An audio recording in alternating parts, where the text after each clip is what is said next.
আসসালামু আলাইকুম। ভাবতেছেন কোন ঘাস চাষ করবেন গরুর খামারের জন্য?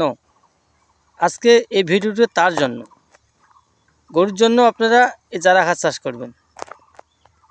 এই জারা ঘাসের ফলন অনেক ভালো এবং 30 দিন পর পর কাটা যায়।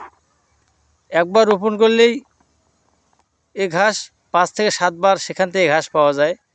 যতই কাটবেন ততই বাড়বে। এই ঘাসটি খুব ঝোপালো হয় এবং স্বাদযুক্ত হয়, নরম, যা গরু ছাগল খাইতেই পছন্দ করে, সহজেই খাইতে পারে। খামারের কাঁচা ঘাসের খুবই দরকার। কাঁচা ঘাস ছাড়া খামার অচল। যারা খামার করতে চান গরু ছাগলের, ভেড়ার, তারা অবশ্যই এই জারা ঘাস চাষ করবেন। জারা ঘাসের একটি ঝোপ কাটলে একটি গরুর জন্য সারাদিনের জন্য চাহিদা পূরণ হয়ে যাবে। কাঁচা ঘাস গরুর প্রাণ বলা চলে। ঘাস ছাড়া খামার অচল। খামার করতে হলে আপনারা ঘাস চাষ করতে হবে। এই ঘাস অল্প খরচেই চাষ করা যায়। আমি প্রায় 4 বছর যাবত এই জারা ঘাসের চাষ করে আসতেছি। দর্শক দেখতে পাচ্ছেন, আমার প্রায় এখানে 3 বিঘা জমি আছে। দেখতে পাচ্ছেন, এটা আমার পলর গোড়ায়।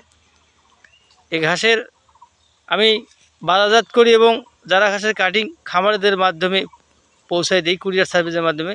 যারা এই জারা ঘাসের কাটিং সংগ্রহ করতে চান স্ক্রিনে দেখা নাম্বারে কল করবেন।